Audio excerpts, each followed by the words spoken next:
Hello बच्चों, आप सभी का वाई के मेडिकल क्लासेज में स्वागत है। मैं आपका वाई के सर आप सभी का वाई के मेडिकल क्लासेज में स्वागत करता हूं। आइए स्टार्ट करते हैं रेस्पिरेटरी सिस्टम का लंग्स। मैं फेफड़े की बात करता हूं, इसे जाना जाता है फुफ्फुस के नाम से, लंग्स के नाम से। तो आइए स्टार्ट करता हूं लंग्स के बारे में। सबसे पहले बात करेंगे ये lungs are the spongy lower respiratory tract organ. Lungs एक प्रकार से स्पंजी होता है, या फिर बात कर सकता हूं इसकी पोजीशन की, तो आपके लोअर रेस्पिरेटरी ट्रैक्ट में पाया जाता है। मैंने बताया था दोस्तों कि आपके स्ट्रक्चर के आधार पर रेस्पिरेटरी सिस्टम को मैंने दो पार्ट्स में डिवाइड किया, lower respiratory system, upper respiratory system.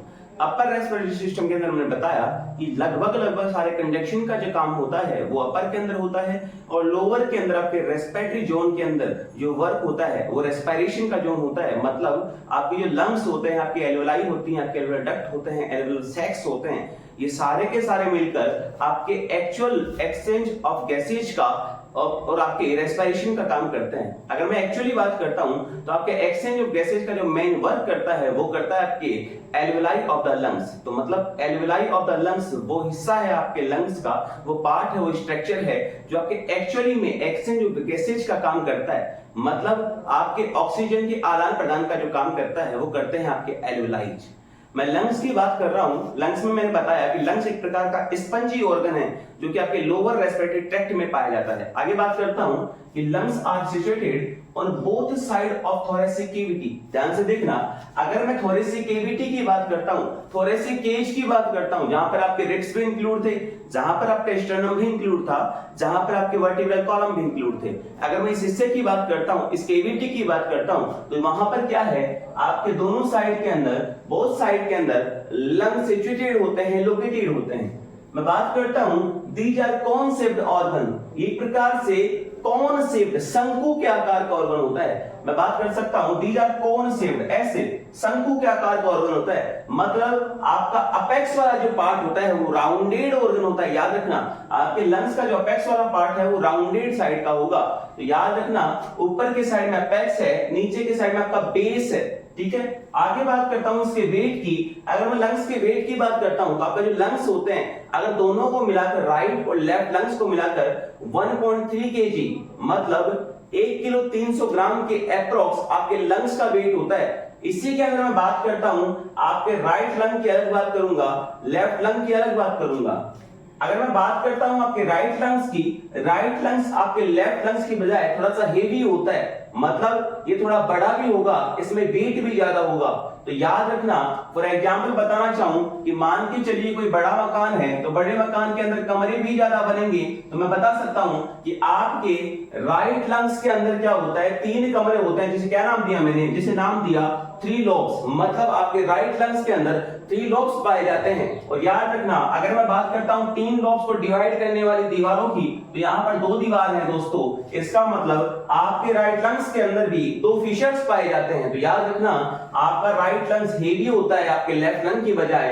आपके राइट लंग्स के अंदर 3 लोब पाए जाते हैं, आपके राइट लंग्स के अंदर 2 फिशर, मतलब 2 डिवाइडेड करने वाले फिशर्स पाए जाते हैं, जो कि याद रखना, जो कि आपके क्या होते हैं, वो आपके प्लूरल केस था, आपका प्लूरल कैविटी था, उसकी लेयरिंग से बनता है। आगे बात करता हूं इसके वेट की, तो आपके हेवी होने के साथ साथ इसका जो वेट होता है वो होता है आपका 700 ग्राम।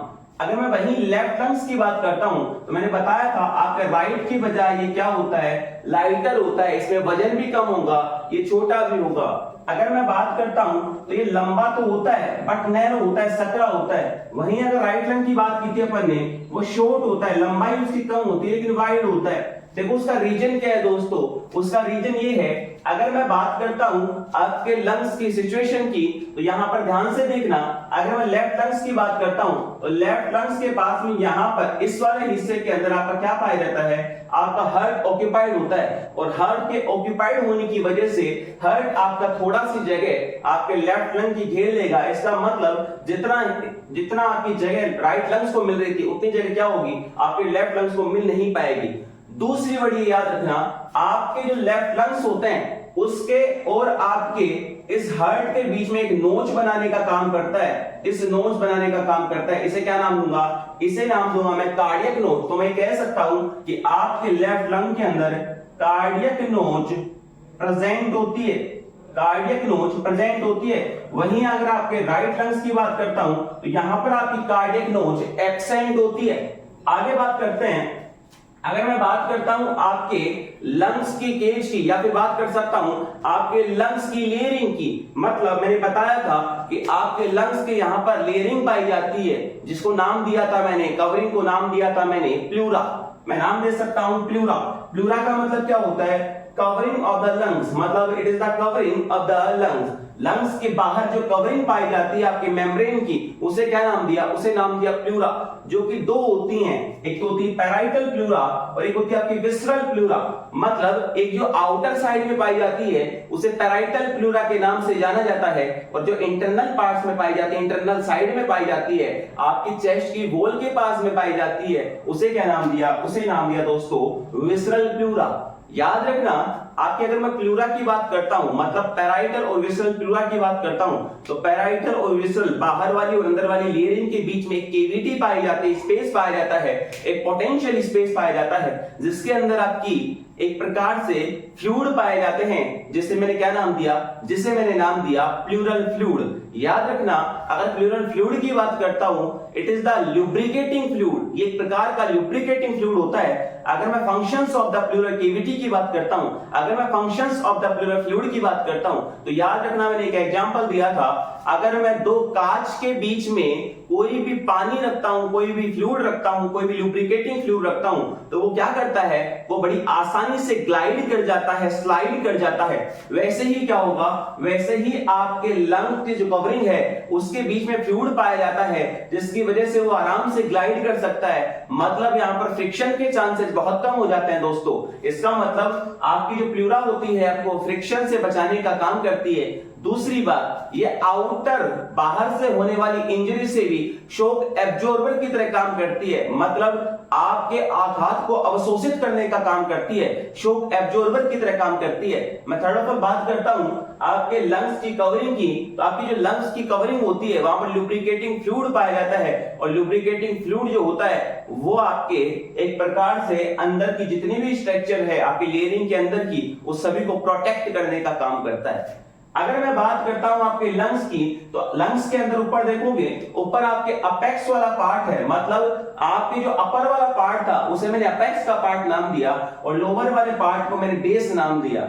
अगर मैं इसके सरफेस की बात करता हूं, तो आप ये देखते हो, अगर मैं बात करता हूं ये आगे की साइड में और आपके लेटरल साइड के अंदर ये जो कवरिंग पाई जाती है, मतलब ये जो सरफेस पाया जाता है उसे कोस्टल सरफेस के नाम से जाना जाता था, और आपके ये वाला जो हिस्सा है, मीडिया स्टेरनम वाला हिस्सा है, उसके साइड के अंदर, मतलब आपके लंग्स के मिड पार्ट के अंदर, मान के चलिए ये आपका लंग्स है, अब इसके यहां पर जो पाई जाएगी वो कोस्टल सरफेस होगी, और इंटरनल के अंदर जो पाई जाती है उसे मीडियल सरफेस के नाम से जाना जाता है। याद रखिएगा, मीडियल सरफेस का मतलब है आपकी मिड वाली सरफेस।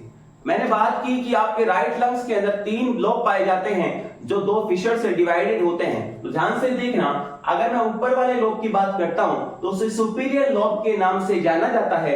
अगर मैं मिड की बात करता हूं तो उसे मीडियल लोब, और लोअर की बात करता हूं तो उसे इंफीरियर लोब या फिर लोअर लोब के नाम से जाना जाता है।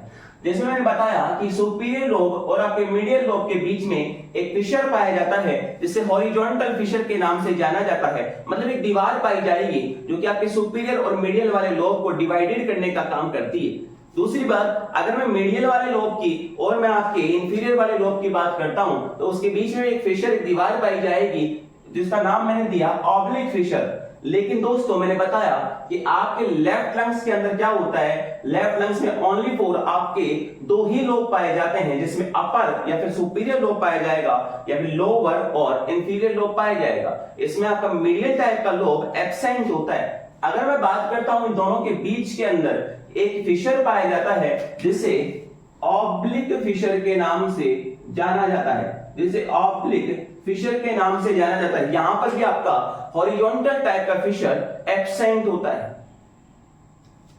साथ ही मैं बात करता हूं अगर ब्लड सप्लाई की, मतलब आपके लंग्स के अंदर ब्लड की सप्लाई कहां से होती है, यहां पर 2 प्रकार की ब्लड सप्लाई पाई जाएगी आपकी। एक होती है पल्मोनरी सप्लाई या फिर पल्मोनरी सर्कुलेशन, एक होता है ब्रोंकियल सर्कुलेशन।